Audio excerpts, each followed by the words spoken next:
Hello everyone, welcome back to my YouTube channel Dr. Barkis Ophthalmology Tutorials. Today we will continue with the dacryocystitis. So in this video I will be covering about the adult dacryocystitis or the acquired dacryocystitis, in which we have both acute and the chronic dacryocystitis. So both acute and chronic dacryocystitis are discussed under the headings of definition, etiological factors, pathophysiological process involved, the clinical features, as well as the treatment options what we have. Next video I will be covering everything about the treatment of epiphora. Okay, so without much delay, let's start our video. So as I have discussed, the dacryocystitis, the word if you dissect, the dacryo, cyst and the itis, that is dacryo which is related to tears, cyst that is sac, and the itis that is inflammation. So there is inflammation of the lacrimal sac, and as you all know, it is divided into the congenital dacryocystitis and the acquired dacryocystitis. Okay, this acquired dacryocystitis is also called as the adult dacryocystitis. Okay, so in this adult dacryocystitis we again have the acute and the chronic form. Okay, acute dacryocystitis and the chronic dacryocystitis. So how you can define the acute dacryocystitis? Again, as the name goes, it is the acute inflammation. So there is acute suppurative inflammation of the lacrimal sac. So that is the definition of acute dacryocystitis. So how this happens? It can be because of the infection from the surrounding area, sinuses which are near the lacrimal sac area, or it can be from the dental abscess or the dental infections. Sometimes even the infection from surrounding bones can also lead to the infection of the lacrimal sac. That is one form. In the second form, we have the acute exacerbation of the chronic dacryocystitis. That is, patient will be having chronic dacryocystitis and it can get infected, leading to acute dacryocystitis.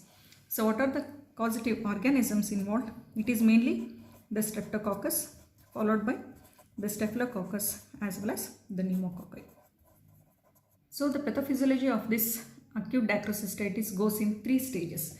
You can remember this pathophysiological process as self, that is stage of cellulitis, stage of lacrimal abscess, stage of fistula formation. Okay, these are the 3 stages of infection in case of acute dacryocystitis. So what happens in the stage of cellulitis? So in the stage of cellulitis, it is the acute infection of the lacrimal sac or the surrounding area. So how the patient will present? Patient will have symptoms of pain. Since it is very acute, the patient will have pain. There will be epiphora or the watering.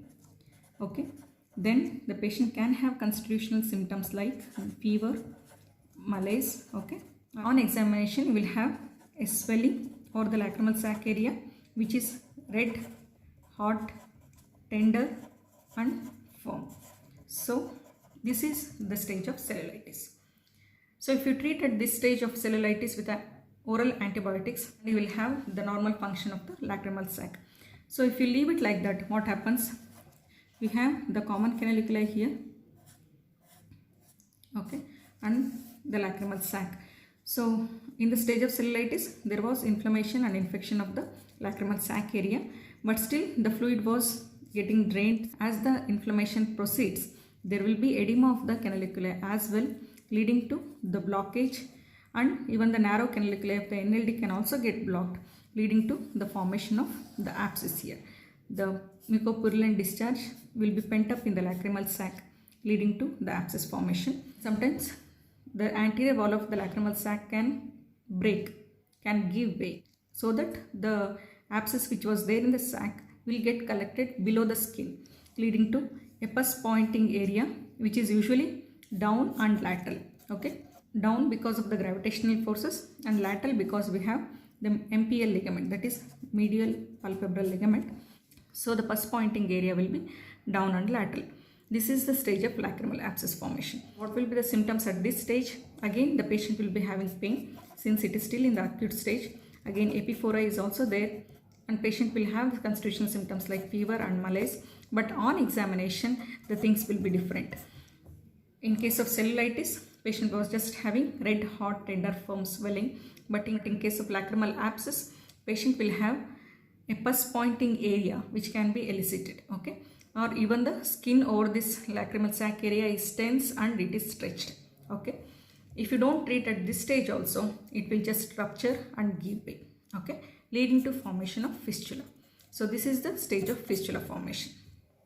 This fistula, where it can form, usually it forms on the skin side, leading to external fistula formation. Rarely it can even break on the nasal cavity side, leading to internal fistula formation. Okay, so this is about the stages of acute dacrocystitis.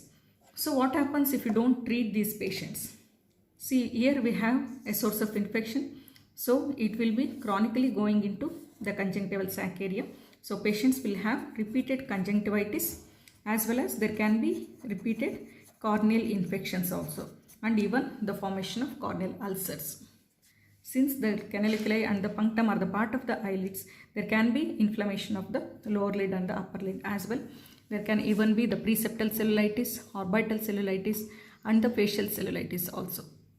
So these are the complications of acute dacrocystitis. So coming to the treatment of this acute dacrocystitis. So that depends upon the stage of the dacrocystitis. If it is in the cellulitis stage, what you have to do, give the oral antibiotics, okay, along with the analgesics and the serratiopeptidase. So that will take care of the infection. If it goes into the stage of lacrimal abscess, then give a nick and drain the abscess under the cover of oral antibiotics again, along with analgesics and serratiopeptidase. If it has gone into the stage of fistula formation, then you will have to do fistulectomy, that is, remove the whole tract of the fistula surgically, okay, and then followed by the DCR or the DCT surgery. Okay, so this is the management plan for acute dacrocystitis. So coming to the chronic dacrocystitis, the major difference between the acute dacrocystitis and the chronic is, in the acute dacrocystitis, the infection is the first event which will occur, leading to the inflammation. Whereas in chronic dacrocystitis, it is the chronic inflammation which will lead to the stagnation of the fluid in the lacrimal sac, thereby predisposing to the infection. Okay, so definition is the chronic inflammation of the lacrimal sac. So there are certain predisposing factors for this chronic dacrocystitis. Like if you consider the age, it is more common in the elderly age group of more than 60 to 70 years. Sex, it is more common in females. Okay, so it is one of the ophthalmological conditions which is more common in females. Almost 80% of the cases are seen in females. Heredity plays a role because of the bony or the facial configuration. If you consider the socioeconomic status, it is more common in the lower socioeconomic status, and the poor personal hygiene predisposes for chronic dacrocystitis. So what are the anatomical factors which will predispose for the stasis of the tear film or the fluid in the lacrimal sac? That is because of the obstruction at the lower end of the nasolacrimal duct, which can be secondary to the narrow bony canal of the NLD, or even there can be incomplete canalization of the nasolacrimal duct. Okay, the repeated cold can lead to the blockage of the lower end of the NLD, leading to the chronic inflammation. Nasal pathology like the DNS or the nasal polyps can lead to obstruction of the nasolacrimal duct. Sometimes the foreign bodies and even the tumors of the nasolacrimal sac can predispose for chronic dacrocystitis. Once there is stagnation of the fluid in the nasolacrimal sac, from where the infection comes, it is either from the conjunctiva or from the nasal cavity. Okay, so there we have the pathological organisms like the staphylococcal, streptococcal and the pneumococci. So they will get access into the nasolacrimal sac area and lead to infection. So the stages of this chronic dacrocystitis can be divided into 4 stages. This is just a mnemonic. Cat and mouse are surprisingly friends. So here cat stands for the catarrhal stage, M stands for mucocele, stage of mucocele formation, stage of suppurative infection, and then the fibrotic sac. Okay, so these are the 4 stages: catarrhal stage, mucocele stage, suppurative infection stage, and the fibrotic sac stage. So let's see how the patient will present in each stage. So in the catarrhal stage, where there is mild grade of inflammation of the lacrimal sac, the patient will have only the watering as the complaint. The patient will have repeated mild watering of the eyes. And when you do the lacrimal syringing, station of the clear fluid or little mucoid fluid from the lacrimal sac area. And when you do dacrocystography, you can see the blocked NLD, blocked nasolacrimal duct, but still healthy lacrimal sac along with a healthy mucosa of the lacrimal sac. So when it progresses into the stage of mucocele formation, the clinical features will be almost consistent watery. The patient will have watering always. Okay. Then doing syringing test or the regurgitation test, you will have the mucoid fluid which will be coming out from the punctum. In the stage of mucocele, the lacrimal sac is distended by the mucoid material, and when you examine the patient, you will have a swelling also in the lacrimal sac area. And when you do the DCG, it will show again the blocked NLD with the distended nasolacrimal sac. This is called as the mucocele. If the upper and the lower canaliculi get blocked, okay, so it will form a cyst-like thing in the mucocele area, that is called as encysted mucocele stage. Okay.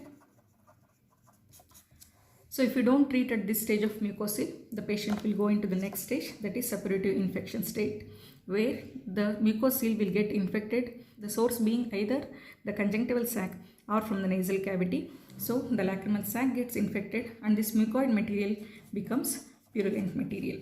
So at this stage, the patient will have watery discharge and the purulent discharge as well, along with recurrent conjunctivitis and erythema near the inner canthus area. Okay. And when you do syringing, the purulent fluid will come out from the punctum, and the DCG is not advised at this stage.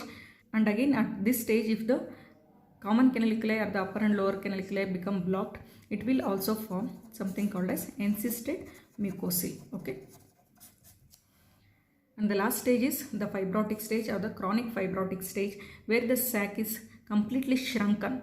Okay. So the patient will be having the chronic epiphora as the symptom, and syringing, the patient will have clear fluid regurgitating from the same punctum.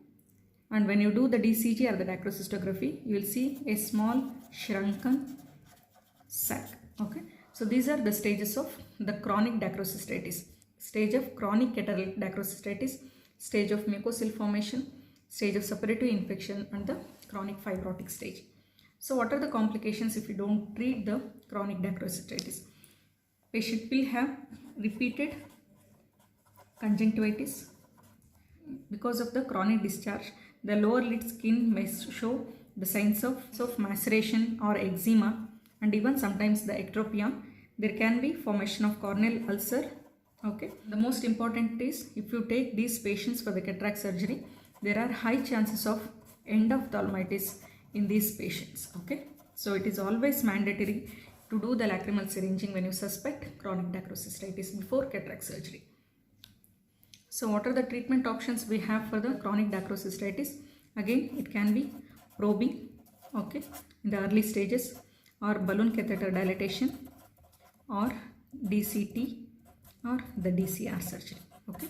So all these surgeries I will be discussing in detail in my next video.